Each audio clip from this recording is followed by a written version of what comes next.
How's it guys, Munash here, and today we have an Abyss Omega Red solo with Magneto. So Omega has the generic mutant abyssal ability, so every time he fills a bar of power he's going to get a Fury passive during his special attacks, and also whenever you or him crits he's going to get a slight increase to his combat power rate. However, because he's metal, Magneto will actually be able to prevent this from triggering most of the time. So once again, I didn't use any synergies, I just had the evade synergy from Nick Fury and Quake. And then I brought She-Hulk with Mr. Fantastic because she can solo Abyss thing in about 300 hits. So yeah, it makes this fight pretty quick to get to. So the strategy for this fight is going to be pretty similar to most of the other fights I've done with Magneto. So I'm just going to be mostly parry heavying.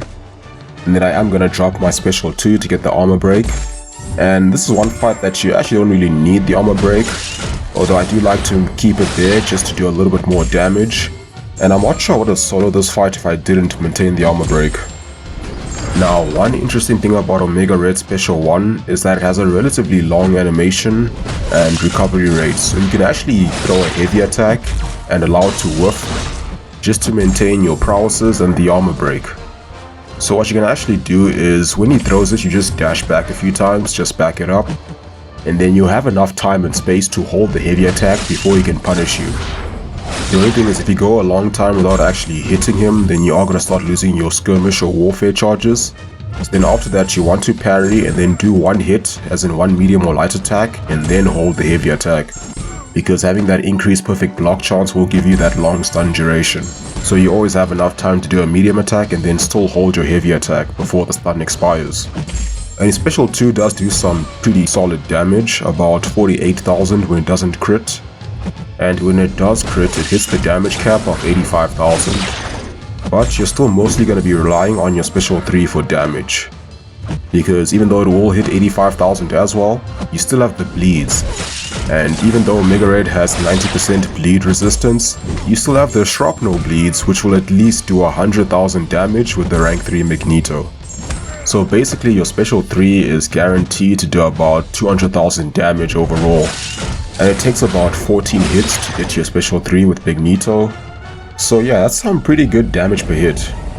So I believe I lost the armor break twice in this fight. The first one was when he was at about 40%. And the second one was actually towards the end of the fight. I think he had about 3% left.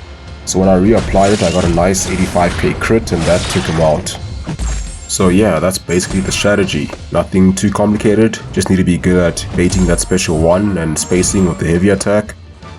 I didn't find this fight particularly difficult with or without Magneto, and he's not the only one who can solo it, but he might be one of the best champs for Abyss in general who can solo it. So I'm pretty convinced right now that Magneto would be a solid option for several Abyss fights. And I recently got confirmation that he works very well against Abyss Korg. In fact, one of the best counters. So that makes me curious how he would do against Killmonger as well, since they have the same abyssal ability. And his special 2 does have the armor break, and even though it's not very long for you to keep it up the whole time, because I assume his heavy attack won't refresh it with minus 100% ability accuracy. But yeah, I can see him actually doing some pretty good damage in that fight, and if he works well on Killmonger, then look no further for another counter, because Magneto can do so many other fights in Abyss. So yeah, that's gonna be it for this video. I hope you guys found it interesting. Please feel free to like and subscribe to get more content like this as soon as it drops, because I know that about 70% of people who watch my videos aren't actually subscribed. And I am trying to upload more regularly these days, and I am gonna start streaming soon. Probably sometime next month. I don't have an exact date yet, but it shouldn't be long. But as always, thank you for watching, have a wonderful day, and I'll see you soon.